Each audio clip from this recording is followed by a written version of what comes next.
can attain and can agree that I should gain an interest in the Savior's blood. Died he for me who caused his pain, for me who him to death pursued. 네, 안녕하십니까. 신중희 목사입니다. 신중희 목사와 함께하는 마가복음 제57강이 되겠습니다. 오늘 보면은 마가복음 10장 46절에서 52절의 말씀입니다. 말씀을 봉독하도록 하겠습니다. 그들이 여리고에 이르렀더니 예수께서 제자들과 허다한 무리와 함께 여리고에서 나가실 때에 디메오의 아들인 맹인 거지 바디메오가 길가에 앉았다가 나사렛 예수시란 말을 듣고 소리질러 이르되 다윗의 자손 예수여 나를 불쌍히 여기소서 하거늘 많은 사람이 꾸짖어 잠잠하라되 그가 더욱 크게 소리질러 이르되 다윗의 자손이여 나를 불쌍히 여기소서 하는지라. 예수께서 머물러 서서 그를 부르라 하시니 그들이 그 맹인을 부르며 이르되 안심하고 일어나라. 그가 너를 부르신다 하매 맹인이 겉옷을 내버리고 뛰어 일어나 예수께 나아오거늘 예수께서 말씀하여 이르시되 내게 무엇을 하여 주기를 원하느냐. 맹인이 이르되 선생님이여 보기를 원하나이다. 예수께서 이르시되 가라 내 믿음이 너를 구원하였느니라 하시니 그가 곧 보게 되어 예수를 길에서 따르니라.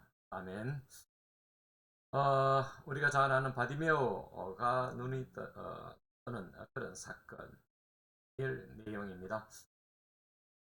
자, 이 사건을 통해서 오늘 우리는 믿음의 역사 1부, 2부로 그렇게 나누어서 말씀을 드리려고 합니다.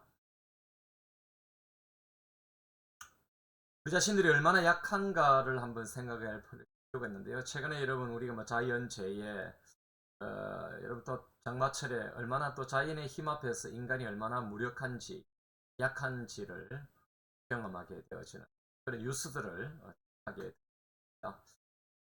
우리가 살다가 보면은 예수님께 안기고 싶을 때가 있죠. 저도 목회하면서 그럴 때가 한두 번, 두 번이 아닙니다. 그렇습니다. 오늘 예수님께서 예루살렘을 향하면서 여리고라는 동네를 방문하시는데요. 이것은 주님의 마지막 방문입니다. 여기 예수님의 품에 안기는 자들, 크게 보면 두 사람이 주인공으로 등장하는데 오늘 본문의 바디메오와 그 다음에 삭개오입니다. 누가 보면 19장에 나타나는 삭개오가 여리고에서 예수님을 만난 사람이다 라고 볼 수가 있습니다. 이 두 사람은 그야말로 인생에 우리가 알지 못하는 그런 신음하는 고통 가운데 살아가는 자들이다 볼 수가 있고요. 이것은 우리를 대변하고 있는 자들이다 라고 볼 수가 있을 것입니다.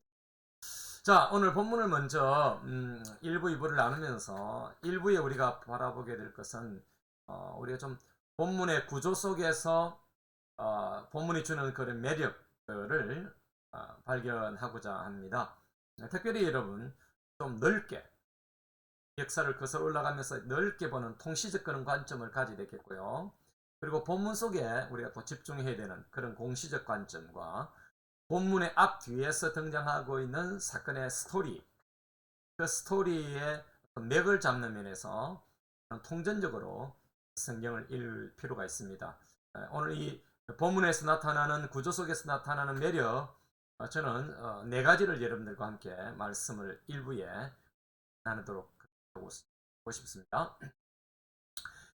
먼저 여러분 이 마가복음의 구조에 있어서 중요한 것은 마가복음의 1부, 2부, 3부로 1막, 2막, 3막으로 그렇게 되어 있다고 본다면은 이 맹인들의 이야기가 2막의 시작이었습니다.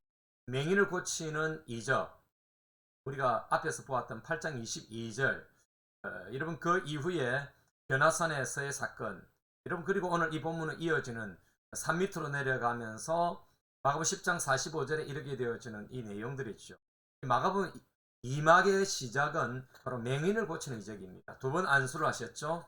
여러분 예수님의 능력이 없어서 그런 것이 아니라 예수님에 대한 바른 시각을 가질 것을 요구하는 의미에서 두 분, 한 번은 희미하게, 한 번은 마지막은 안전하게 깨끗하게 뚜렷하게 바라보게 되는 그런 이적의 역사를 보여주시는데요. 이 맹인을 고치는 이적이 이막의 시작이라면은 오늘 이막의 마지막 부분이 맹인을 고치는 이적입니다. 그러니까 여러분, 시작도 맹인을 고치는 이적으로 시작했다면 마지막도 맹인을 고치는 이적으로 끝을 맺고 있다는 사실입니다. 역시 마찬가지로 예수님에 대한 바른 시각을 그린 맹인 이 바디메의 등장으로 끝을 맺습니다. 바른 시각을 가질 것을 요구하면서 이막이 시작되었는데 바른 시각을 가진 맹인의 등장으로 말미암아 이 이막을 끝을 맺고 있다라고 하는 사실입니다. 여러분 그렇습니다. 예수님에 대한 바른 시각 위에 우리 예수님이 예루살렘을 향하고 계시죠. 즉 예루살렘에 가는 목적이 뭐냐? 또 예루살렘에서 이루실 예수님의 목적이 뭐냐? 또 예수님이 누구신가에 대한 그리스도에 대한 바른 그런 시각을 갖기를 원하시는 것이 이 이막에 있어서 대단히 중요한 하나의 주제다라고 볼 수가 있을 것입니다. 여러분 두 번째 바라볼 본문의 구조 속의 매력 두 번째는 여러분 이 나중된 자가 먼저 되는 예가됨을 보여주는 사건입니다. 제가 좀 전에 말씀을 드린 것처럼 여러분 우리가 좀 더 통전적으로 읽을 필요가 있는데요. 우리가 읽은 이 본문 오늘 본문 앞에 바로 여러분 31절에 보면은 먼저 된 자로서 나중되고 나중된 자로서 먼저 될 자가 많다라고 그렇게 말씀하지 않았습니까? 그러니까 나중된 자가 먼저 되는 예가됨을 보여주는 사건이 오늘 이 본문의 사건이다라고 볼 수가 있는 것입니다. 왜 그렇습니까, 여러분? 예수님의 제자들은 예수님을 따라다녔지만은 예수 그리스도에 대한 바른 시각이 없었지만은 그러나 여러분 여기 지금 바디메오는 예수님을 따라다니지 않았는데도 불구하고 여러분 바른 시각을 갖고 있다는 사실입니다. 그러니까 여러분 얼마 동안을 믿고 따라다녔는가가 중요한 것이 아니라 그분을 어떻게 보고 믿는가 하는 것이 대단히 중요하다라는 것. 여러분 그것을 이 사건을 통해서 보여주셨다는 것입니다. 그러니까 마가는 이 바디메오의 사건을 끌어오면서 뭔가 메시지를 던져주고 있는 것입니다. 성령님께서 이 마가를 통해서 기록할 때에 뭔가를 예시하고 있는 것입니다. 그게 뭐냐? 바로 예수 그리스도에 대한 바른 시각과 바른 믿음을 가질 것을 마가는 의도적으로 이 본문, 이 이야기를 여기에 삽입함으로 인해서 더욱더 예수님의 의도가 드러났다라고 볼 수가 있는 것입니다. 여러분 그렇습니다. 우리가 믿음의 역사가 일어나는 것은 연식에 달려있는 것이 아니라 믿음에 달려있는 것이다. 제가 차를 한 대 끌고 왔는데요. 여러분 차는 연식을 많이 따지지 않습니까? 여러분 중고차를 타보면 연식이 굉장히 중요하죠. 그러나 여러분 믿음의 역사가 일어나는 것은 연식이 아니다. 몇 년 동안 예수를 믿었는가 수십 년 동안 예수를 믿었는가 그게 중요한 것이 아니라 빛을 믿지 않는다 할지라도 얼마나 강력한 믿음을 갖고 있는가 그 믿음에 의해서 역사가 일어난다는 사실입니다. 그런 면에서 예수님을 따랐던 제자들과는 전혀 다른 바디메오의 이 믿음의 역사 다윗의 자손 예수 그리스도라고 하는 그런 놀라운 신앙의 고백을 통해서 믿음의 역사가 일어났던 이 바디메오의 사건은 제자들에게 중요한 이슈가 되어지고 중요한 메시지가 되어진 것입니다. 여러분 본문 구조 속의 세 번째 발견할 매력입니다. 그것은 여러분 무엇을 하여 주기를 원하느냐라고 하는 예수님의 질문 속에서 발견할 수가 있습니다. 여러분 제자들은 무엇을 원했을까요? 바로 영광스러운 보좌에 앉는 것이 제자들의 욕심 아니었을까요? 세베대 아들 야고보와 요한만 가진 그런 여러분 권력에 대한 욕심, 명예를 갖고 싶었던 것이 아니라 여러분 그 모든 제자들이 그런 욕심을 갖고 있었다라고 볼 수가 있는 것입니다. 여러분 지배력과 영광을 가져다 줄 그런 메시아로 세상적 왕으로 예수님의 제자들도 여러분 그렇게 생각을 했던 것입니다. 그러나 여러분 오늘 이 바디메오 여러분 바디메오 사실은 이름이 좀 특이하죠.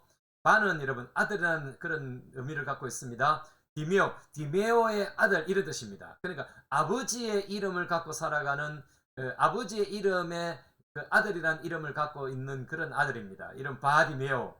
디메오의 아들, 뭐 정확한 이름이 없는 어떻게 보면은 디메오의 아들이라는 그런 여러분 별칭을 가지고 살았던 이 사람이지만은 예수님 보기를 원합니다. 무엇을 하여 주기를 원하느냐? 네, 뭐 제가 거린이에서 벗어나고 이 즉 거짓 생활에서 해방되기를 원합니다. 이런 물질적인 세상적인 것이 아니라 자기 육신의 문제, 내가 육신의 문제만 해결된다면은 이 세상의 문제, 뭐 거지에서 벗어나는 것은 해결할 수 있다라고 하는 그런 육신의 문제, 오직 보기를 원합니다. 근데 여러분, 자기에게 치유와 구원을 가져다 주실 그런 메시아로 예수님을 바라보면서 다윗의 자손 예수라고 부르짖었습니다. 여러분, 다윗의 자손 예수, 즉 메시아이신, 진정한 메시아이신 그분을 부르짖은 것입니다. 진정한 왕으로 바디메오는 바라본 것입니다. 여러분, 그렇습니다. 무엇을 우리가 배울 수 있을까요? 발견할 수 있을까요? 예수님의 권세의 요구는 듣지 않았지만은 그러나 보기를 원하는 맹인의 요구는 우리 예수님께서는 들어주셨다는 것입니다. 왜 그럴까요? 바른 신앙의 고백 가운데 바른 예수님에 대한 시선을 갖고 있었고 시각을 갖고 있었기 때문에 그런 것입니다. 이런 마지막으로 네 번째 우리가 발견할 본문 속의 구조적 매력 네 번째입니다. 그것은 바로 우리가 앞에서 보았던 마가복음 10장 45절 마가복음을 풀어가는 중요한 키워드라고 했습니다. 창문과 같다 했습니다. 이 45절의 수혜자이다. 예수님 오신 목적은 섬김을 받으려 하는 것이 아니라 섬기려고 많은 사람의 대속물로 주려 오셨다라고 하는 이 말씀의 여러분 첫 번째 이 메시지 이후에 첫 번째 수혜자가 이 바디메오입니다.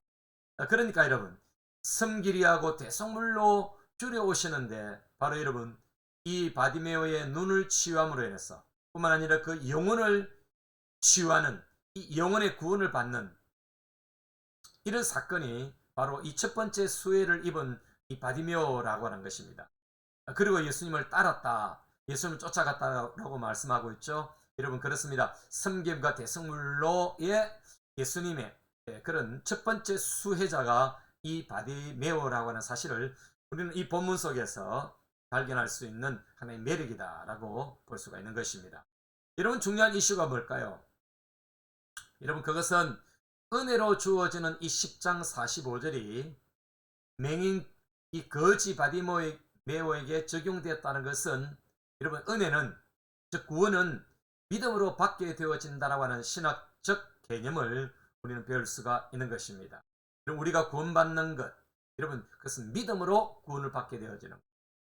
이 믿음도 하나님의 은혜인데 이 은혜는 우리가 믿음으로 그 손을 펼칠 때에 받을 수가 있는 것입니다. 하나님의 은혜의 손을 우리의 믿음에 따라서 반응을 하게 되어지는 것입니다. 오늘 저는 1부 여기까지 마치도록 하겠습니다. 여러분 바디메오와 같은 그런 놀라운 믿음의 시력, 믿음의 역사를 일으키는 한 주간 되시기를 바라고 이 무더운 여름 여러분들이 승리하시고 말씀 가운데서 성령님 가운데서 시원한 여름들을 보내시기를 주님의 이름으로 축원합니다. 감사합니다.